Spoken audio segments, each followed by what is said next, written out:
At the end of every unit, your teacher has to teach a lesson about other lessons and their process to enhance. But what you suppose all teachers has is D. He skips a lesson, makes his presentation holy Q.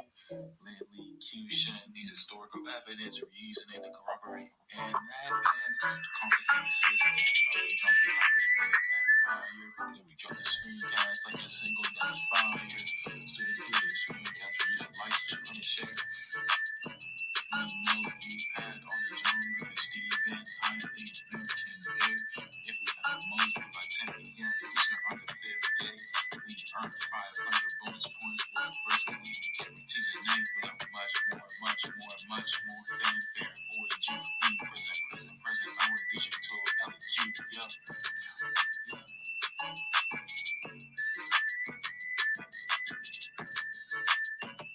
Hello and welcome to our digital LEQ screencast. My name is Isaiah.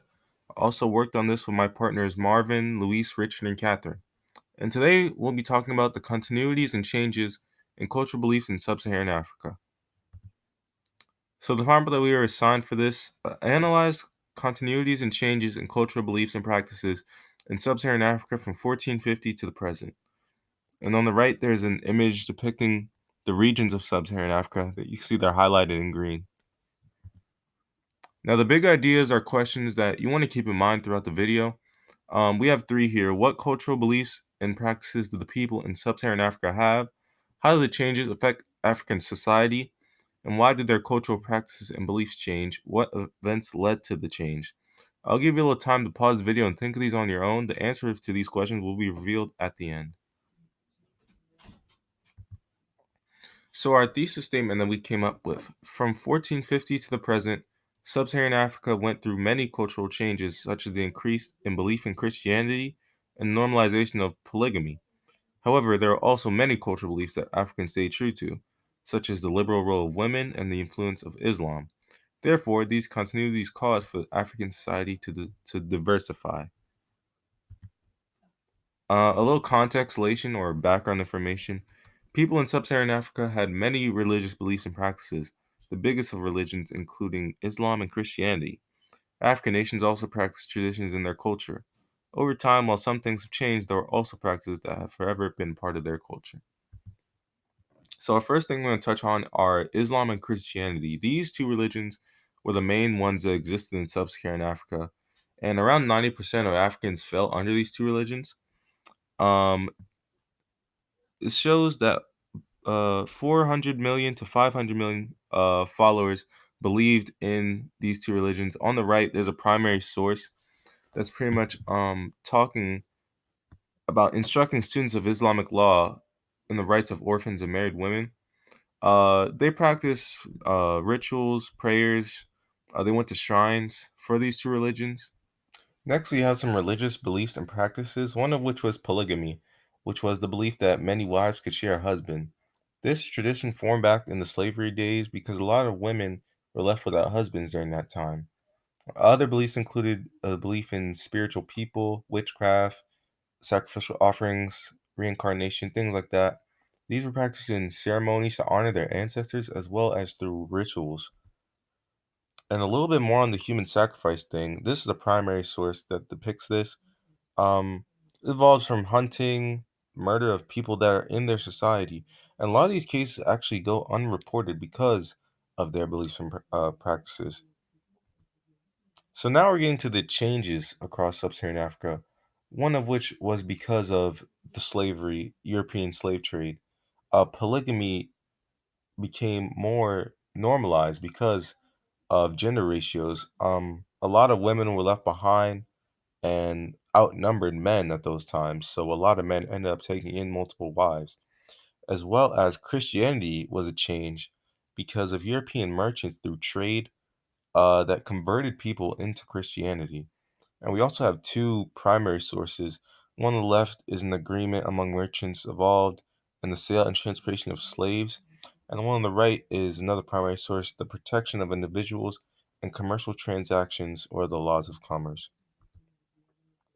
A couple of continuities in sub-Saharan Africa. The sacrifice of animals and living things were given off to the spiritual people as sacrifices. A lot of people believed in the power of juju, shrines, and other objects. Um, Many also believed in animism, which is defined as the belief that personal spiritual beings and impersonal spiritual forces have power over human affairs, and consequently, that human beings must discover what beings and forces are influencing them in order to determine future action and frequency to manipulate their power. And an example of this was that people in sub-Saharan Africa would spray bug spray in their face because they believed it would rid them of unclean spirits. So how exactly did this affect African society? The changes of culture and religion changed people's language, beliefs, and customs across the years. Religion was very important because it changed their physical, mental state, and spiritual state. Things like Islam and Christianity affected how they thought things through, affected their way of thinking and how they view different things. These religions are different and they generally respect each other, have good views on each other. In most countries, significant minorities of those who attend religious services say their mosque or church works across religious lines to solve community problems. So, religion was a big help for the community. So, now the connection to our AP Modern World History themes. We have two themes for this. Theme two, cultural developments interaction thought fit because religious beliefs and traditions in sub-Saharan Africa were practiced and they grew over time, as well as theme four, economic systems, because the trade between European merchants caused for the expansion of Christianity, which is one of the changes. Our sourcing and situation number one of our sources was Tolerance and Tension, Islam and Christianity in Sub-Saharan Africa.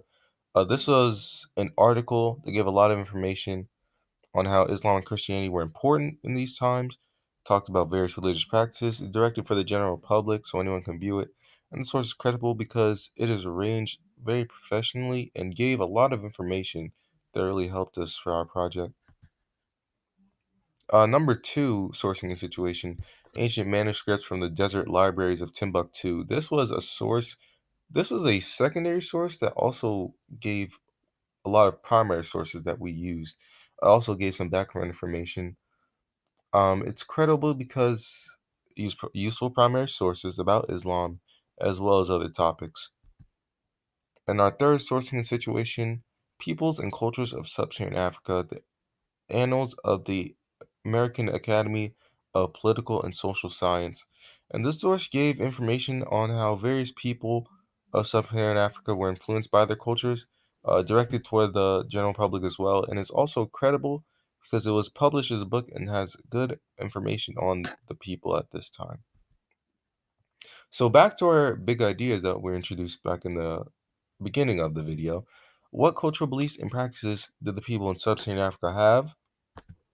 The answer is religions of Islam and Christianity, belief in polygamy, sacrificial offerings, reincarnation, etc. How did the changes affect African society? One of the main ways was religion.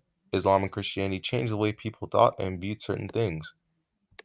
And our last big idea, how did their cultural practices and beliefs change, and what events led to the change?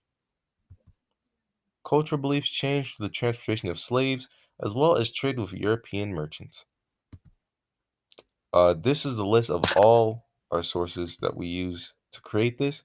And that concludes our screencast. Thank you for watching. And thank you, Mr. Whalen, for giving us another one of these.